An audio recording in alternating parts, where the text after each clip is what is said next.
Hello, and welcome to episode 127 of Outnumbered the Podcast. So you got one of your kids lying, huh? Now what do you do? Well, in this episode, we've got your back because we're going to talk about the different types of lying, the motivations behind kids telling lies, solutions and methods for getting those lies stopped before it becomes a problem.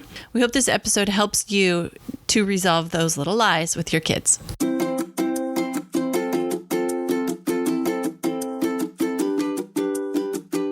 Hello, and welcome to Outnumbered the Podcast. I'm Audrey.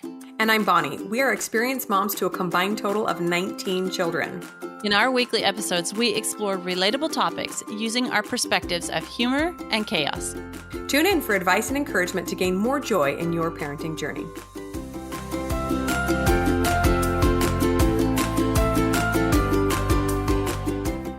Hey everybody, we're back with another one in our newest series about these little issues, character flaws that come up in our kids that we can help them work through. And today we're focusing on those little liars. Every time we've been talking about this episode, it makes me giggle a little bit. Those little liars. Because we all have little liars at some point or another. And I will also say that maybe we shouldn't have used the word character flaw because it's important to realize that this isn't going to, none of these naughty things that our kids go through are going to necessarily plague them for the rest of their life. They're just like little personality quirks that we have to help them work through, right? But if we don't nip it in the bud, then it can get more problematic later on. So totally normal to have a little liar around. And here are some great tips to help you guys work through it. So I just wanted to share a quick little experience before we get started about a cute little dishonest kid of mine. And first off, let me start by saying that my mom was the best at reading people. Okay. I thought it was like magic when I was a kid. If you tried to tell her a little fib, she knew instantaneously that it was not the truth. And I was flabbergasted. Like, how does she always know? And I was not a big liar. I was generally a pretty honest kid. But if there was ever any time that I tried to twist the truth a little bit, she could tell. And, I had never quite figured out how until I became a mom myself. And one of my older kids had a time when he was hiding something that he wasn't supposed to hide. And I had asked him about it. And I don't think I'd ever fully looked him in the face because he had kind of brushed me off. No, I don't have it, whatever. And then finally, it got serious enough that I had to sit down with each kid and look them in the face and say, can you please tell me if you know where this thing is? Have you been hiding it? Have you, been abusing it, whatever? I think it was an electronic device. And he, eye to eye, just started doing the shifty eye thing. Started looking from corner to corner and said, no, I told you.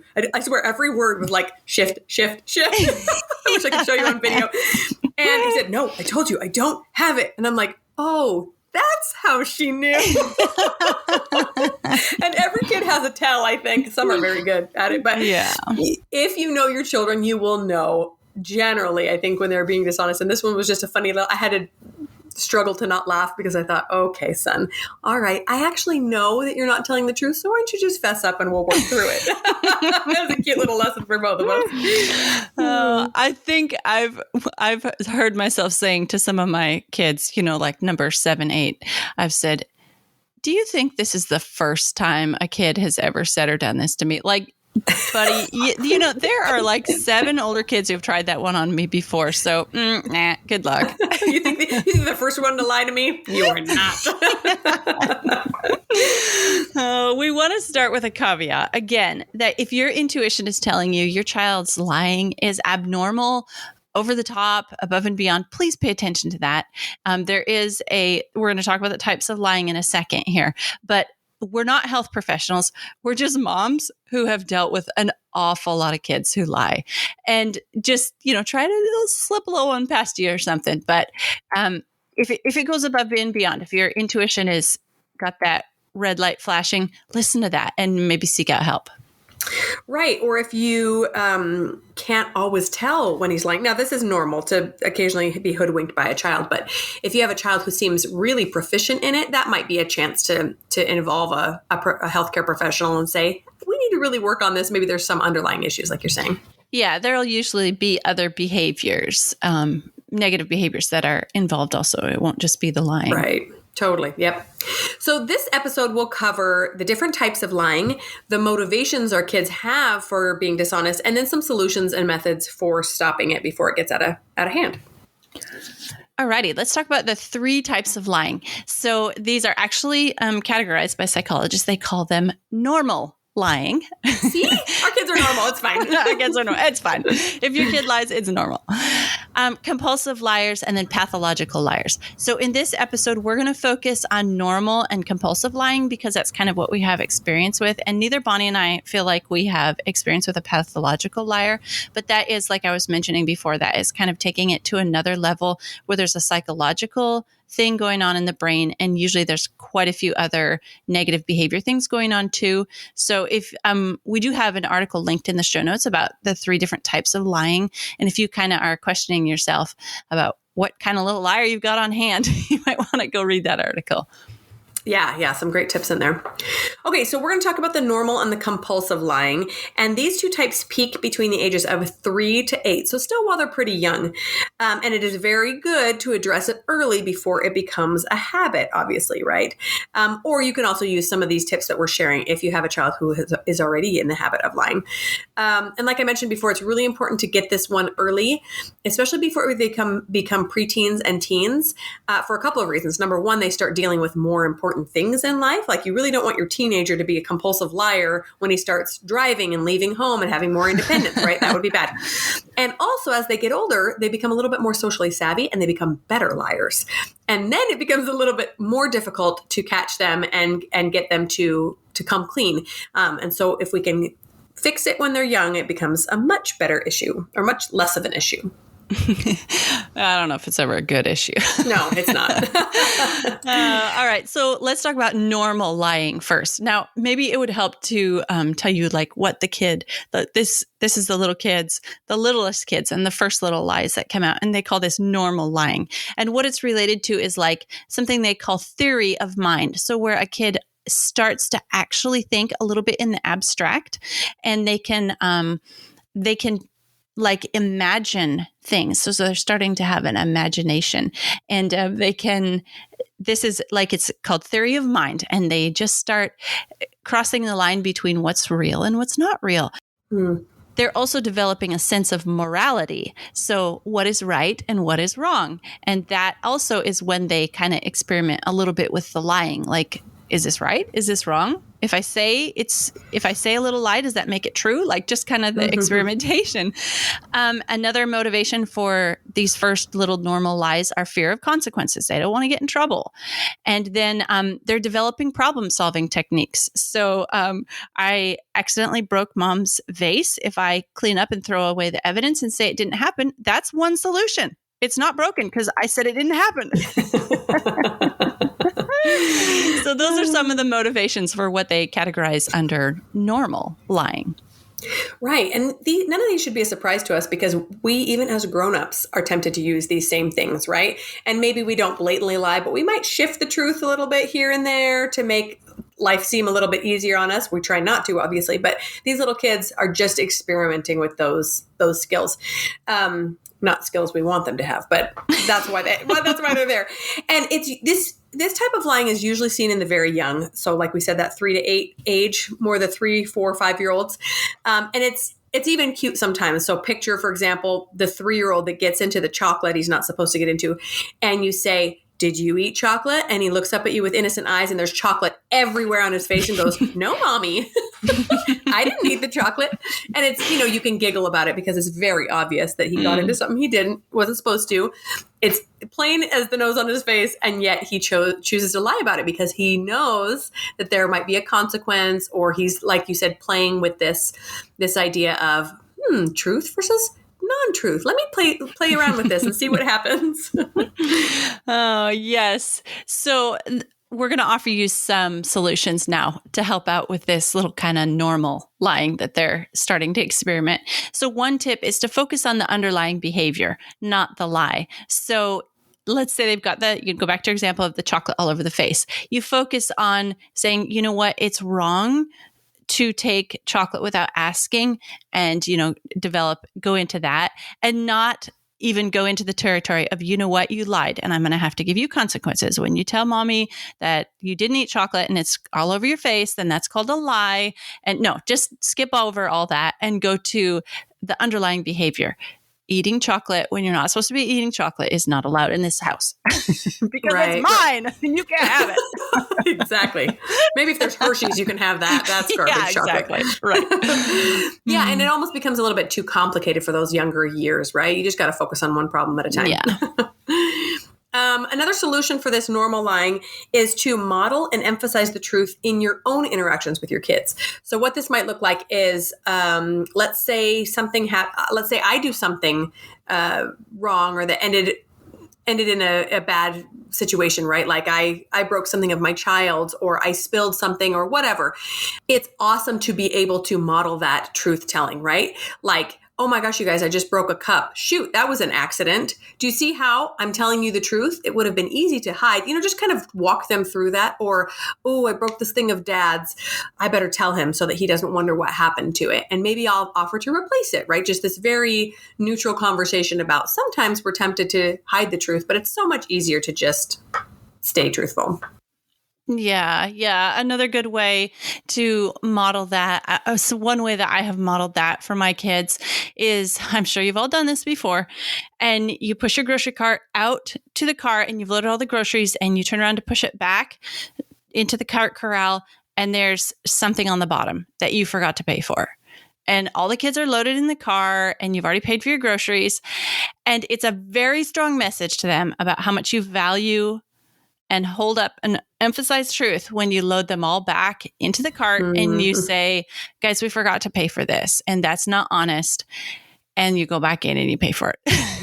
Yes. So just uphold truth in your life in honesty.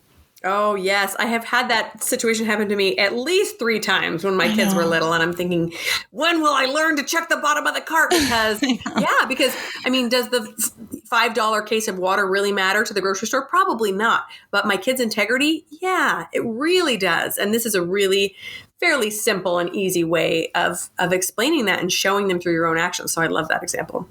Yeah. All right. Moving on to the next one. Another solution for this normal lying is if it continues, like the little chocolate on the face example that we used, and they might kind of not lie after that. Like, oh, that didn't work. Like I tried that and that didn't work. So that might solve it.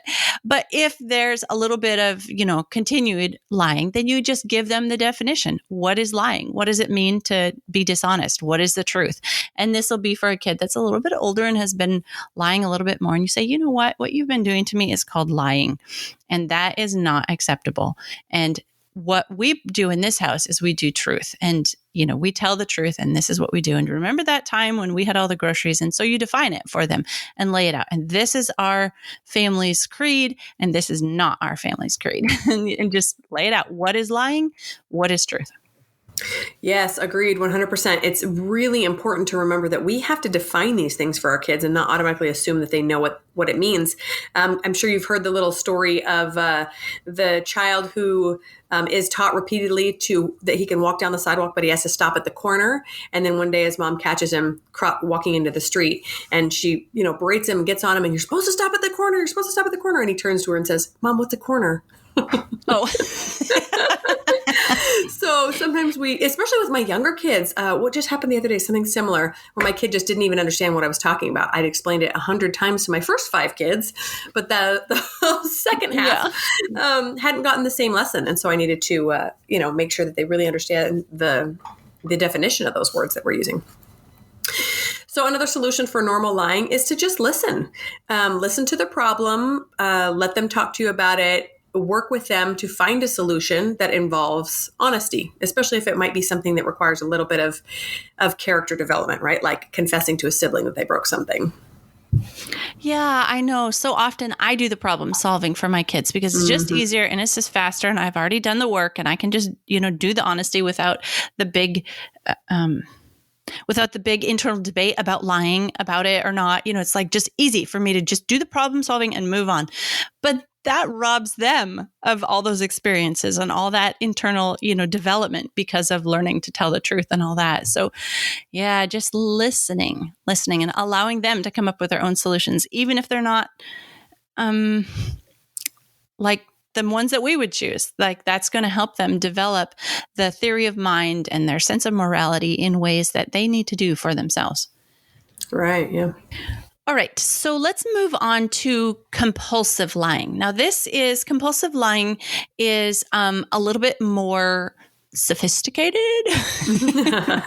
if lying can be called sophisticated. But the motivations for these are okay, so maybe they've lied before and it's worked and they've gotten away with it.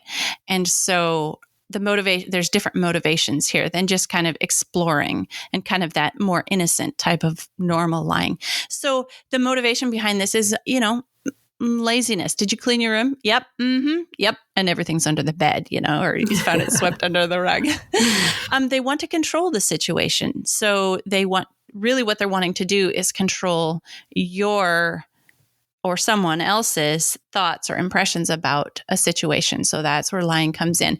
With older kids, there's some peer pressure to lie about who you are or what you are so that you are the same as your peers. Yeah, one of the cool kids, right? Yeah. And then to establish their identity would be another reason they would, be lying and telling lies to kind of deny who they are and try to make themselves into something they're not. It kind of is similar to the peer pressure, but this is kind of coming from an internal pressure that they have instead of doing the work to become who they are. Just, lie about it. Yeah. I'm sure we have all seen this example in our elementary school days or even done it ourselves. Everyone just wants to fit in, right? There's a great example of this if you have a kid who's dealing with this type of lying in a cute little kid's book called Adrian Simcox Does Not Have a Horse.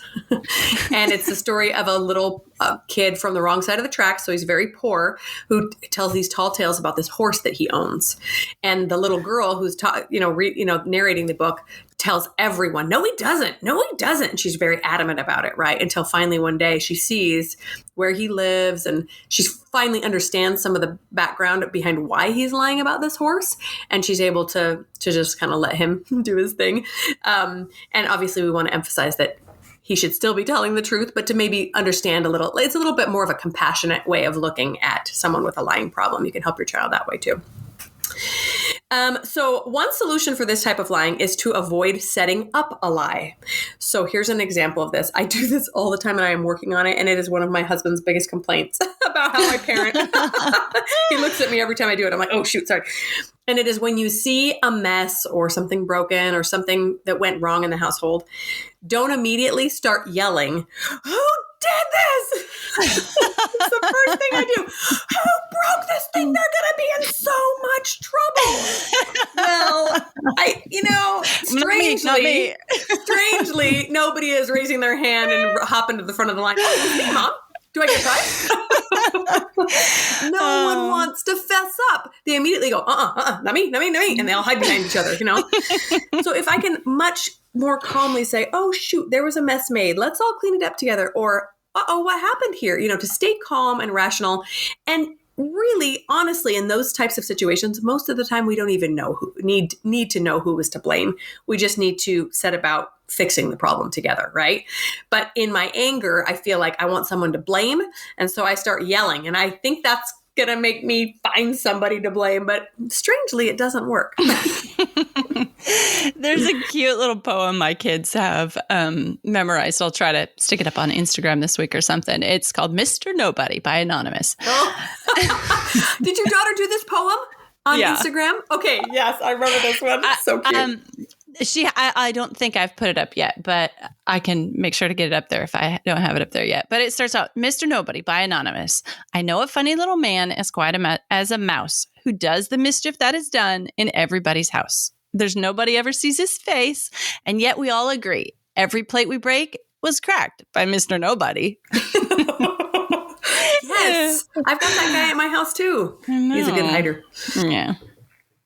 All right, moving on. So another solution to help a little bit older child with compulsive lying who can understand what they're doing when they lie is to explain how lies put you in bondage and truth sets you free. So here's what I mean by this. Once you tell a lie, you're in bondage to that lie. You have to keep track of that lie so that you don't betray that lie down the road. Mm-hmm. But if you tell the truth, that sets you free to just always be able to tell the truth about that matter. And when you explain this to a kid who's been lying, like the freedom that they get on their face and the relief and like the light bulbs go on and they're just like, yeah, I kind of am in bondage to these different lies that I've told because I got to keep track of them, who I told what to, and that. And it's just like this prison they're in. They've got to keep track of all these lies, but just the beautiful freedom of telling the truth, even when it's really, really hard. Yes, I love that. It really is beautiful to be honest, right? In fact, so many of us, I'm sure, have encountered a silly instance of this in like a movie or a book where someone, tries to be at two dinners at once and they're telling a lie about who they are, right? And it just exacerbates into this like ridiculous scenario where they're like running back and forth, like where one lie escalates into another and a bigger one and a bigger one, this big snowball effect. And really in real life, it's rare that happens, but it does sometimes. And sometimes it ruins people's lives because they have just started with this small little deceit that then becomes this huge double life. If we think it can't happen to us, then we're probably wrong. That's why we stop with the small ones, right? So I love that, the beauty of truth. Another solution for this compulsive lying is to reward the truthful behavior. So in that circumstance that I mentioned before, like me yelling about blaming someone, instead to just be cleaning things up, going about my way. It's very often that a kid will come to me and confess, often in a quiet moment later on, like, Mom, I'm sorry, it was me, especially if they know I'm not going to explode on them. And I try to always make that a really sweet bonding moment where I gather them in my arms and I say, oh my goodness, that was probably really hard to tell me. Thank you so much for being honest. I really appreciate that. And if necessary, you can talk about how to avoid the problem in the future, but generally that's not necessary. Generally, it's enough of a lesson learned that they are just happy to have that burden off their chest. And then, it becomes this really great connecting moment with the child.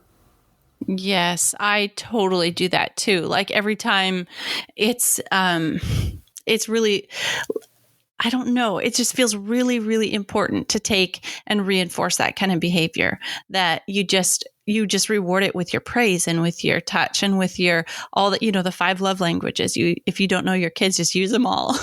And just, and just tell them, just how amazing and reinforce that difficult truth that they told you.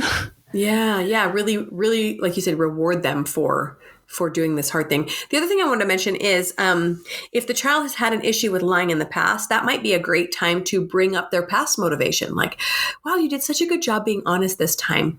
Do you know why you lied that other time? Or why might you have wanted to lie? Just to kind of discuss, oh, was it because you were afraid? Sometimes we can learn about our own behaviors. Oh, they were afraid to tell me because they didn't want to get punished, or they were afraid because they didn't want to ruin my day or whatever. Sometimes just a little bit of probing can help us improve as parents to kind of draw out the truth. Yeah. That's pretty awesome. All right. Next solution for compulsive liars is just explain the natural consequence of lying. So when you lie and people discover it, they don't believe anything you say, not just the lies that you tell. There's nothing that you believe that they can say. And you can, instead of, making it personal when you explain this to a kid, like instead of saying, I can't believe anything you say because you tell me lies about certain things, you just say, this one person I knew one time, they told everybody lies and everybody knew that they told lies and nobody believed anything that person said, even when they weren't lying. So kind of remove it from the child and then, make that like, you don't want to be like that. You want to be believed when you're telling the truth. So it's better just to tell the truth than to, become known as a liar that nobody believes anything that you say. Right. The boy who cried wolf, right? It's the reason that's a classic tale. The other thing we have done in this regard is we've talked about the truth bank account, and the trust bank account, sorry. And I think this may be a Stephen Covey concept. It was taught to me as a child, and we've just kind of repeated it with my kids. But we teach them about a bank account or like a money, like a piggy bank, that as you do things that are trustworthy, as you are honest, it's like putting a deposit in that piggy bank. And so when you require trust of your parents, right? Like you want to go to your friend's house for later than usual, or you want, anything that that's a little bit out of the ordinary, your parent looks at that bank account and goes, yeah, I trust this child. Sure, he can have this extra privilege or whatever. Stay up a little bit later, etc. But if you're constantly making withdrawals on that bank account or that piggy bank, you're constantly pulling the trust out, right? Because you're being dishonest or doing things that are untrustworthy. Then when that time comes, guess what? You're in the negative, right? You're overdrawn. And all of a sudden your parent does not trust you and you don't get the privileges that you would have hoped for because you are not really a trustworthy child in that moment. So I have loved that visual image. It helped me as a child, and I hope it helps my kids because we keep talking about it. Yeah, that is a really, really good piece of imagery to use with them.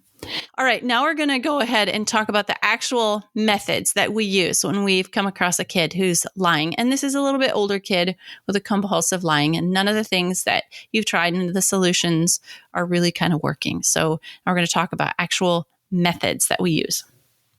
Yes.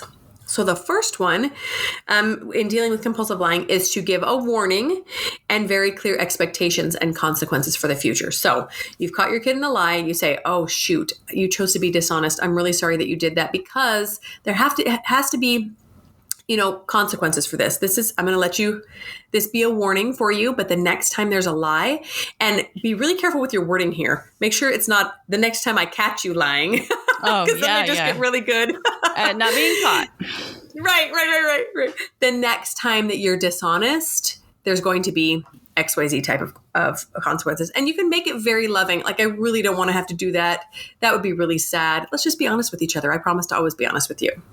All right. Then step number 2 is you've got to actually follow up on those consequences. The worst. I know. So, sit down with your spouse and have it worked out. This is what we do about lying. And because sometimes, I don't know, in the heat of our anger, we make rash consequences that we just can't follow up on, or we hate to follow up on. I never do that. What are you talking about? Oh, yeah, me too. I'm just hypothetically, Oh, but we have to actually have consequences and follow up on them. And I never like to advertise my kids' little sins to people outside the home, but sometimes the consequences do mean that they don't get to go to a get together or something where you have to say, and you don't have to lay it all out to the other mom. Oh, my kid's a little liar. But you can just say, you know what, we're dealing with some things that we're going to just continue working on, and our little Johnny's going to stay home instead of come to your gathering. We're really sorry. Right. But whatever the consequences are, you've got to follow through on it, or you're just reinforcing the lying and telling them, hey, you lied, you get away with it. Carry on. Right. 2 things I want to say about that. Again, wording is really important. We joke about calling them little liars, but you really don't want to do that to their face. Because if a child starts identifying as a liar, then guess what? He lies more because that's who he is. It's his identity, right? Yeah. And girls can lie too. We just keep saying him. But be very careful to say, oh, I know you're a good, honest, sweet boy, girl. Let's make sure that we show how honest we are in our words as well, that we don't try to hide things, right? So that they don't identify as a liar. And the other thing I was going to say is it is okay to not give consequences right in the moment. So I found this to be a really, really helpful tool for me because I get so overwhelmed by, catching them in the lie or the naughty thing they did or whatever, that I just shout out the consequences, like you said, and things that I don't really want to follow through with that are a little bit harsh or I just don't want to do. So it's okay to say, wow, I'm kind of disappointed in your, dishonesty. There's going to need to be a consequence. I'm going to have to come back and let you know what that is, but just follow through, right? So then that evening you can sit down and talk to your husband, or you can just take a few minutes to cool down yourself and come up with consequences. You can even come up with them ahead of time. Like, if there's lying in our house, it's this. if there's, although you might want to make that a little bit more, punishment fits the crime type of thing. So, Right. that's been a really good tool for me, is just to come back to it. The third method we can use for dealing with this compulsive type of lying is to give your child actual opportunities to regain your trust, right? And this can look like so many different things, but if your kid constantly feels like he's just getting in trouble and he doesn't know how to break out of that cycle, then you can kind of get creative with ways of allowing him to be, show that he is trustworthy, right? Little assignments, and he goes and does them, and you come back and say, wow, you followed through, and you didn't try to hide anything, just kind of go above and beyond and finding those ways to reestablish that trust, so he doesn't always think that he can't ever win it back. Yeah. One thing I like to do with my, it depends on the child as to what age I start doing this, but say 10-ish, a 10-ish year old child, something that is just completely unrelated to any other lie that they've been struggling with is I like to give them a little bit of cash and send them into the grocery store by themselves with a list. And I trust you. I trust you that you can do the whole process, that you can, you're grown up, you're responsible. And I'm going to sit in the car and nurse the baby. Can you just run in and get these 3 items? Here's the cash. I trust you. It's like a huge, huge trust thing to do that with your kid. And obviously, you need to know your grocery store in your area and your child. Obviously, we're not advocating sending anybody into an unsafe situation. But then again, that is another level of trust. If we're always the mommy and saying, I just can't send you in there alone. It's not that I don't trust you. It's that I don't trust everybody else. And the kid is like, yeah, you don't trust me. But that's one thing I like to do is around that age, when I see them just kind of curving into being able to handle that, is just, I trust you. We need this. Our family needs a gallon of milk, or not in our case, we have cows. Our family needs, toilet paper. There we go. Our family needs toilet paper. We're almost out, and I trust you to take this money and go handle the transaction and come back out. And that's just really, really establishing trust with them, but confidence building for them as well. Yeah. My kids have been a little bit later in being able to do that much. But one thing we've started even when they're much younger is being the errand boy when I'm in the store, so they don't have to be brave enough to even walk in by themselves, but they can run 3 aisles over and pick something out and get some of those skills so that when the time does come to do it on their own, they totally know where everything is and they're not scared at all.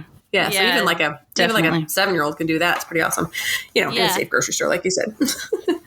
Yeah.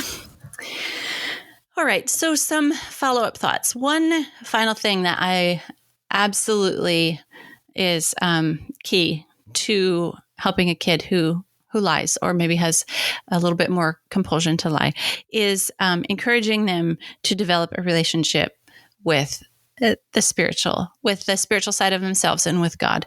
And so in our Bible, it says God cannot lie.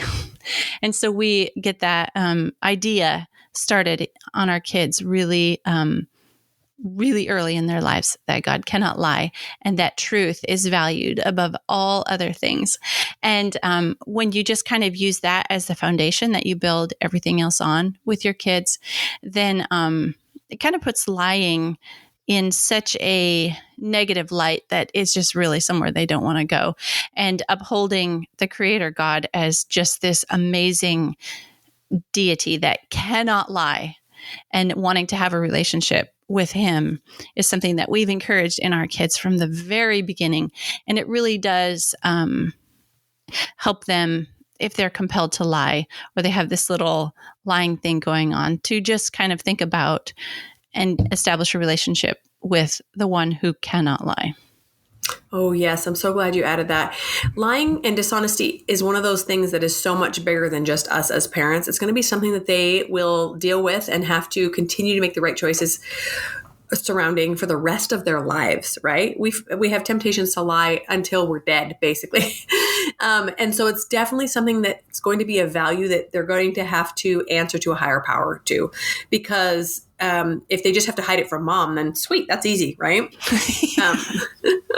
And I remember thinking I remember my early years learning to be honest. It really was my mom, because I was afraid of disappointing her or of doing something that would get me in trouble. But very soon thereafter, I developed that deeper sense of, well, I don't want to disappoint God. And these are my beliefs. And whatever your beliefs are, there is a way of tying in that importance of honesty so that it's between them and their own spiritual sense of self, I guess. That's going to make all the difference, and them making the right choice for their own happiness too, right? It's not just about being honest to us. If they leave our home and become pathological liars, they're going to have a very difficult life. So obviously we want them to develop that early and to hold themselves to that high standard. Okay, everybody, we hope something we have said in this episode has been helpful to you. We're going to link in the show notes a couple of things that we've talked about. And we just encourage you to keep on trying. It's totally worth it to have kids that are honest. And if they lie, just be aware that that's normal too. Thanks for listening, friends. Click the link in the show notes to subscribe to our email and never miss another episode. Show us some love by leaving a review on iTunes or sharing the podcast with a friend. Thanks for all your support. We'll talk to you next week.